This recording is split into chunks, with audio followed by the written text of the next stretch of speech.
Good evening.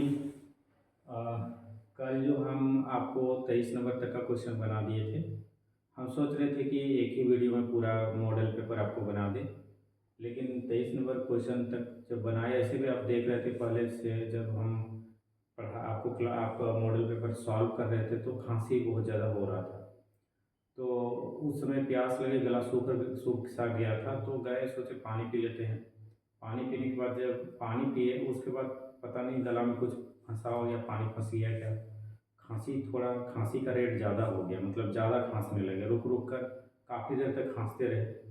तो इसीलिए हम वीडियो को कंटिन्यू नहीं कर पाए। तो आज जो है हम आपको इस वीडियो को कंटिन्यू कर देते हैं 24 नंबर से आगे। आज हमको 24 से 40 तक आज सॉल्व कर देते हैं। तो ठीक है, आप जो है फिर से एक बार कहेंगे, आप वीडियो पूरा देखिए। सभी को पूरा वीडियो शायद नहीं देख रहे हैं, आप लोग पूरा वीडियो देखिए और लाइक लाइक जो है ज़रूर करिएगा, कमेंट भी करिएगा। कहीं कोई क्वेश्चन अगर गलत बन जा रहा है तो उसको ज़रूर बताइएगा, हम उसको फिर से देखेंगे और आपको बताएंगे कि हाँ ये ऐसा है। हो सकता है कल मेरा स्वास्थ्य भी ठीक नहीं था, तो एक दो क्वेश्चन अगर कहीं आगे पीछे हुआ होगा तो देख लेना है, ठीक है। तो आज हम 24 नंबर शुरू करते हैं। कह रहा है बिंदु -3 2 और 1 4 से गुजरने वाली रेखा की ढाल ज्ञात कीजिए। तो बताइए, दो बिंदु से गुजरने वाली रेखा की ढाल कितनी होती है? y2 minus y1 bye x2 minus x1 होती है। तो यही लगा दीजिए, यानी 4 माइनस 2 आपका 2 मिलेगा और 1 माइनस माइनस 1 मतलब 4 हो जाएगा, कट जाएगा तो कितना होगा 1/2, आपका 1 वाला सही हो जाएगा। आगे देखते हैं, इसमें 25 वाला में कह रहा है कि एक रेखा है आपका, सॉरी दो रेखा दिया हुआ है 2x minus y plus 3 equal to 0 और x plus 2y plus 3 equal to 0। तो ये दोनों रेखाओं के बीच का कोण निकालना है। तो ठीक है भाई, देख लेते हैं कोण। हम आपको तो कोण निकालने के लिए सबसे पहले आपको ढाल निकालना पड़ेगा, और ढाल निकालने के लिए हम आपको शॉर्ट तरीका जो बताए थे, अगर कोई भी लाइन है ax plus b y plus c equal to 0 तो उसकी ढाल माइनस बी बाई ए होती है। माइनस बी की जगह आपका 1 है तो माइनस माइनस माइनस 1 है, माइनस माइनस प्लस 1 हो जाएगा, और बट्टा आपका ए की जगह आपका 2 है, मतलब इस रेखा की ढाल 1/2 निकलेगी। इस रेखा की ढाल -2/1 यानी -2 निकलेगी। तो ढाल जब मालूम रहता है तो हम लोग जानते हैं दो रेखाओं के जो बीच का कोण होता है वो क्या होता है, थीटा बराबर, याद करिए, अगर याद नहीं है तो आप ऐसे भी याद कर सकते हैं, टेन थीटा बराबर क्या हो रहा था, टेन आपका यहाँ पर m2 minus m1 by 1 plus m1 into m2। Video में आ रहा है या नहीं ये हमको देख लेने दीजिए, थोड़ा सा कट रहा है, फिर भी देख लीजिए, फॉर्मूला तो आपको याद होगा ही। तो हम लोग इसमें अगर पुट कर देते हैं, हम यहाँ लिख दे रहे हैं आप, यानी 10 का मान अगर हम लोग m2 का मान आपका -2 ले ले, इसका मान +1/2 बाय 1 माइनस आपका m1 इंटू एम या m1 इंटू m2 मतलब इतना इंटू -2। तो ये -2 कट गया, यानी बड़ी देखो ये बात और है, ऊपर में तो आपको जो भी बच रहा है सो बच रहा है, नीचे वाला हम देखते हैं, सिर्फ ऊपर वाला मत लिख, अभी देखेंगे तो कितना हो जाएगा, -4 प्लस 1/2, और ये मेन बट्टा है, यहाँ पर देखिए 1 माइनस ये 2 कट गया, तो 1 माइनस और माइनस, सॉरी यहाँ प्लस होता है, तो माइनस यहाँ पर माइनस हो गया, यानी आपका डिनोमिनेटर हर जो है 0 हो जा रहा है।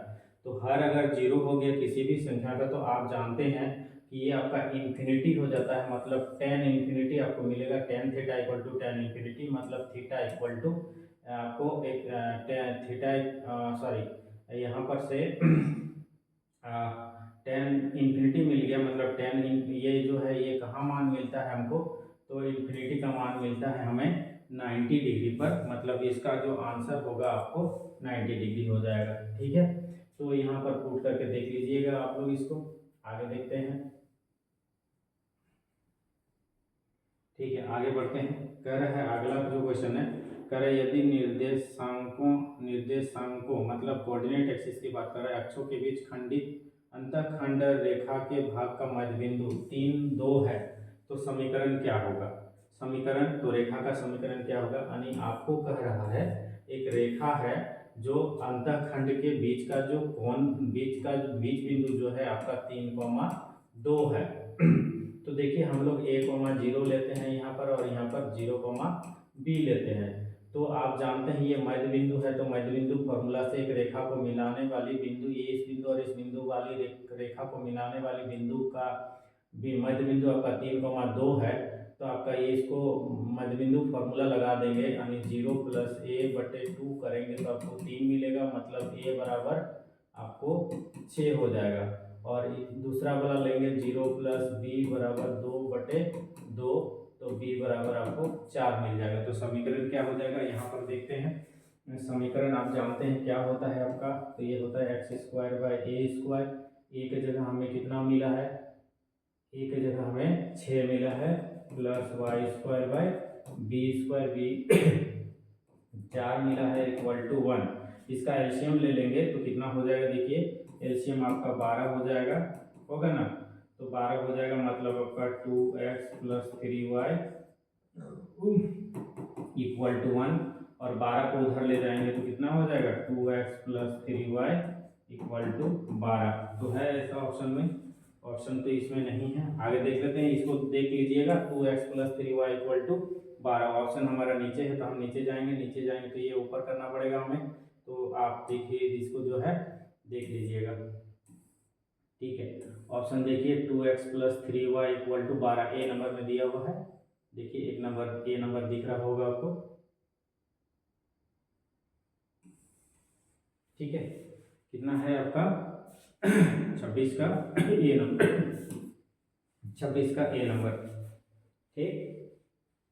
तो आगे देखते हैं हम लोग, जो अगला आपका बिंदु दिया हुआ है, बिंदु 3, 5 की रेखा 3x - 4y + 26 से दूरी निकालिए। तो बताइए दूरी सूत्र अगर आपको याद होगा तो d बराबर हमने आपको क्या लिखाया था, mod of ax + by + c by √a² + b² का मोड, इसी में हम लोग पुट कर देंगे।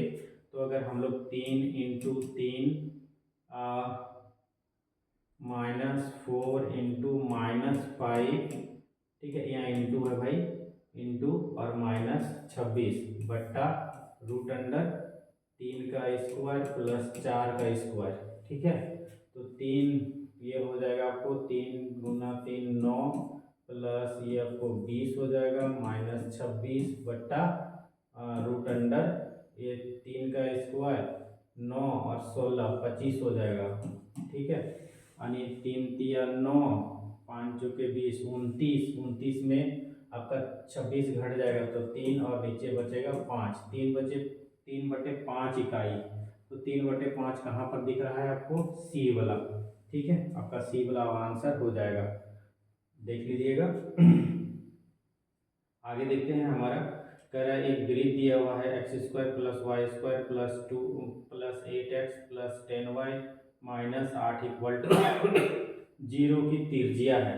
तो त्रिज्या याद करिए, देखिए व्यापक वृत्त के व्यापक समीकरण जब लिखाए थे हम आपको, तो त्रिज्या बराबर क्या होता, क्या लिखाए थे, f² + g² - c।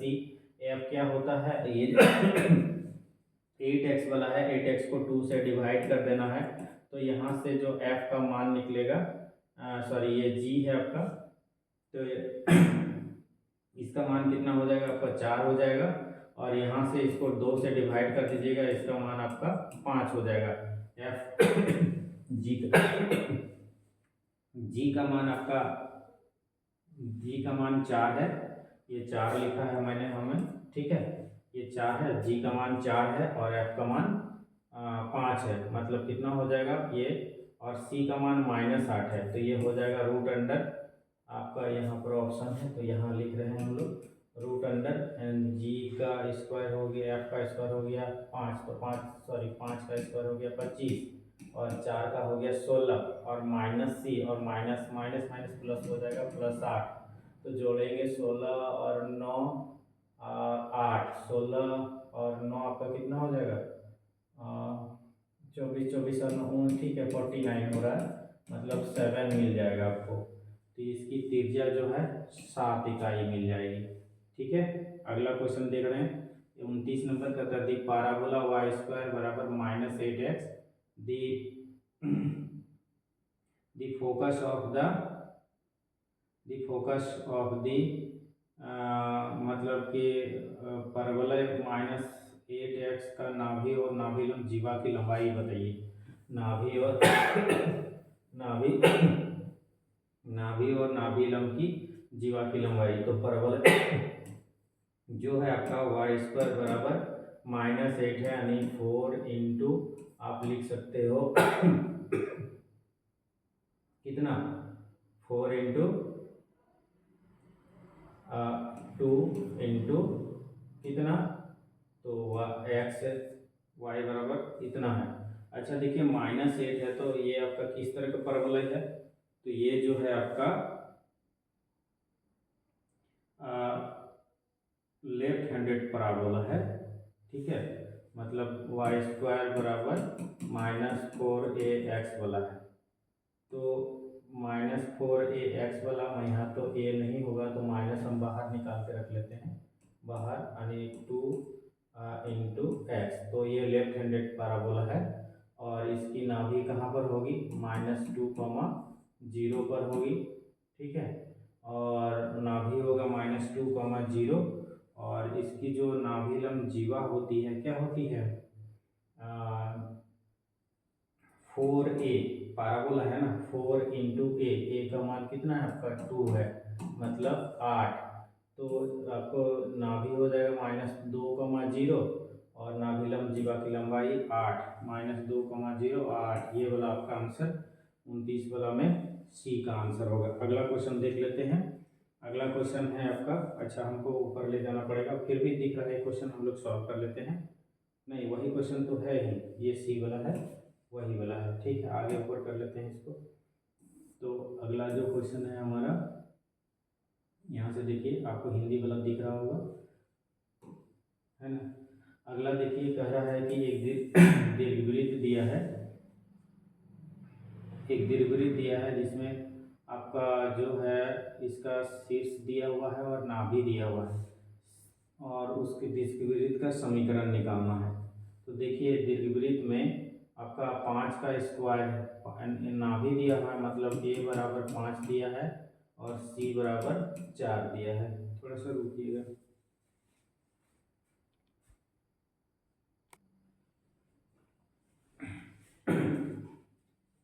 तो आपको जो है कौन सा सवाल देख रहे थे हम लोग, अच्छा ये वाला 29 वाला।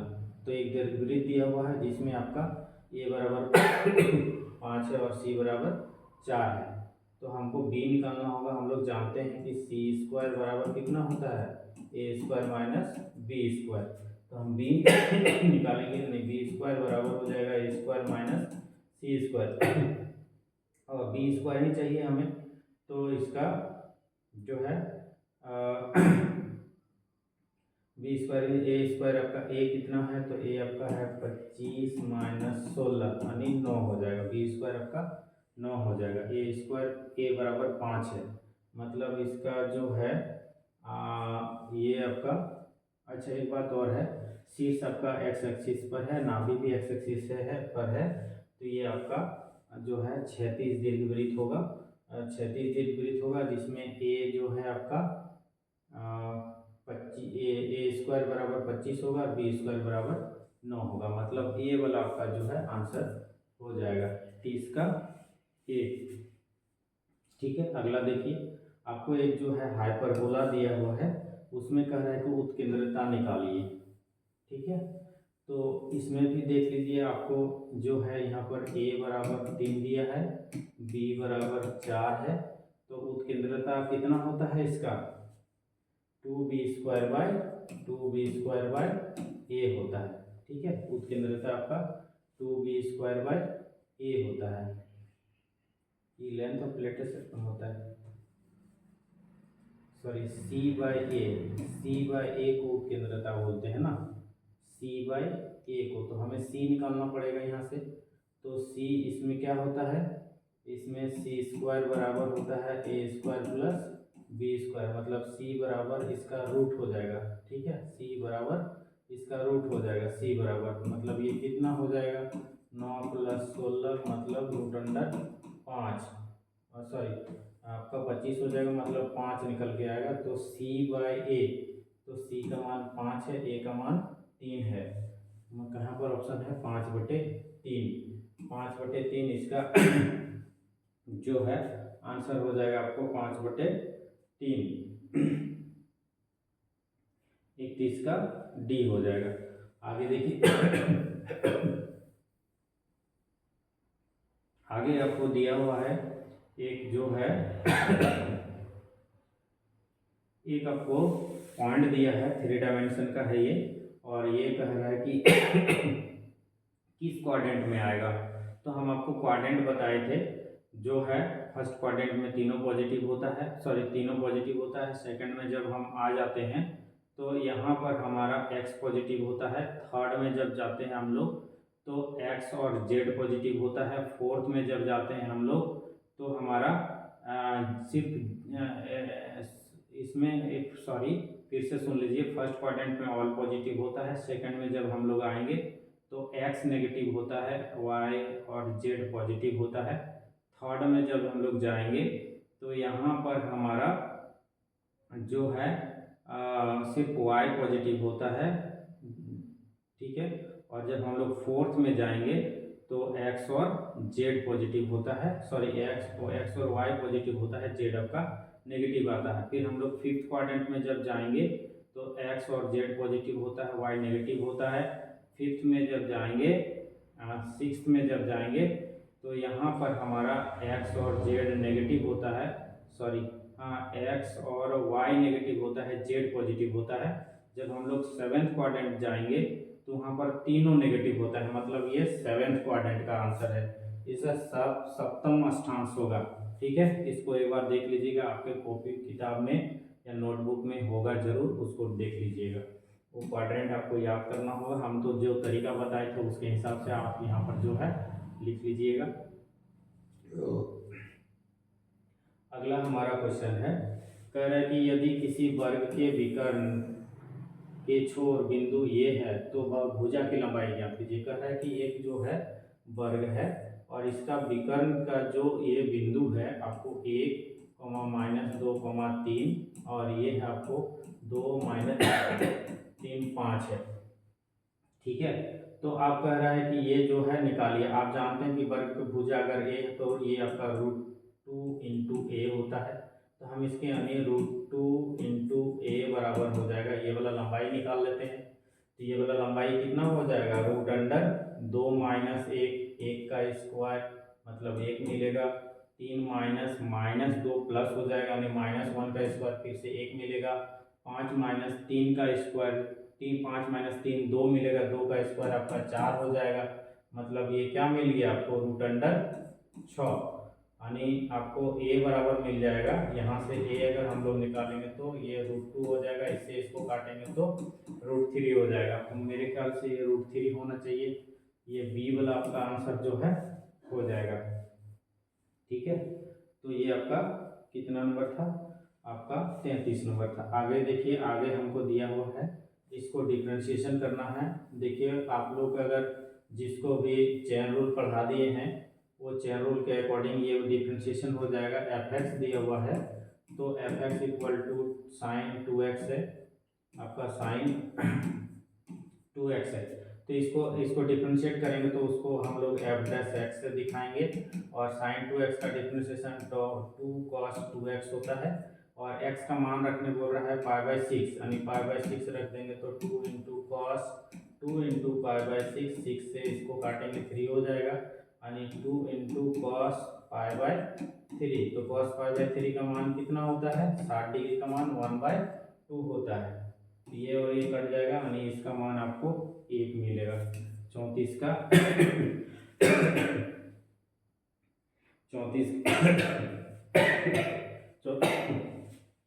34 का बी वाला आंसर हो जाएगा, ठीक है। ये 35 वाला देखिए सवाल, 35 वाला में देखिए हम यहीं पर इसको सॉल्व कर देते हैं।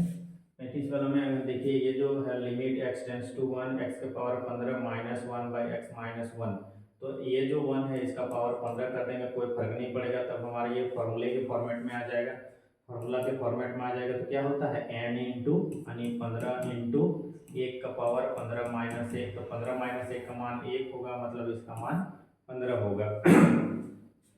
ठीक है, आगे देखिए आपको यहाँ पर दिया हुआ है cos x by 1 plus sine x को डिफ्रेंशिएट करना है। तो आप जो है सिंपल कोसेंट रूल लगा के इसको डिफ्रेंशिएट करेंगे। कोसेंट रूल में क्या कहता है कि 1 प्लस साइन एक्स को हम लोग कांस्टेंट रखते हैं और cos x का डिफ्रेंशिएशन करते हैं, तो ये इसका माइनस साइन एक्स मिलता है, माइनस साइन देते हैं। और अब की बार हम लोग cos x को कांस्टेंट रखेंगे और डिफ्रेंशिएशन करेंगे 1 प्लस साइन एक्स का, 1 का 0 हो जाएगा और साइन एक्स का आपका cos x हो जाएगा डिफ्रेंशिएशन। ठीक है, और बट्टा में आपका कितना हो जाएगा, तो हो जाएगा 1 प्लस साइन एक्स का होल स्क्वायर, होता है ना। तो इसको गुना कर देंगे तो कितना हो जाएगा minus sine x sine square x हो जाएगा। यहाँ से इसको गुना करेंगे तो ये हो जाएगा माइनस कॉस स्क्वायर एक्स। अच्छा, सभी से अगर हम लोग यहाँ से माइनस कॉमन ले लेते हैं तो ये प्लस हो जाएगा, ये प्लस हो जाएगा, ये प्लस हो जाएगा, बट्टा आपका 1 प्लस साइन एक्स का होल स्क्वायर। ठीक है, तो देखो sine square x plus cos square x इसका मान 1 होता है, मतलब आपको ऊपर में मिल गया माइनस 1 प्लस साइन एक्स बट्टा 1 प्लस साइन एक्स का होल स्क्वायर। ठीक है, तो स्क्वायर से ये ऊपर वाला कट जाएगा यानी minus 1 by 1 plus sine x इसका आंसर हो जाएगा, यानी सी वाला इसका जो है आंसर हो जाएगा।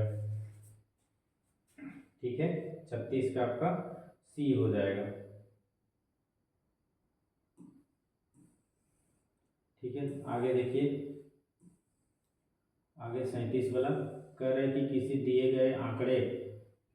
गए आंकड़े का प्रसरण आपको 144 है। प्रसरण को हम लोग सिग्मा से दिखाते हैं, ये नहीं पढ़े होंगे आप लोग। 144 हमारे स्टूडेंट नहीं पढ़े होंगे और कोई पढ़े होंगे, बहुत अच्छी बात है। तो प्रसरण आपको दिया हुआ है 44, इसका मानक विचलन निकालना है। तो मानक विचलन जो होता है प्रसरण का रूट होता है, मतलब 144 का रूट निकालेंगे तो ये 12 मिल जाएगा आपको। तो 12 आपका बी में ऑप्शन है। आगे कह रहा है कि एक जो है लीप वर्ष में आपका 53 रविवार है। एक लीप वर्ष में आपका 53 रविवार या 53 सोमवार होने की प्रायिकता क्या है। तो 53 रविवार या 53 जो सोमवार होने की प्रायिकता है, आप याद देखिए लीप वर्ष में 366 दिन होता है, तो 52 गुना 7 करेंगे, एक सप्ताह में 7 दिन होता है, इसको करेंगे 7 गुना 14 और 7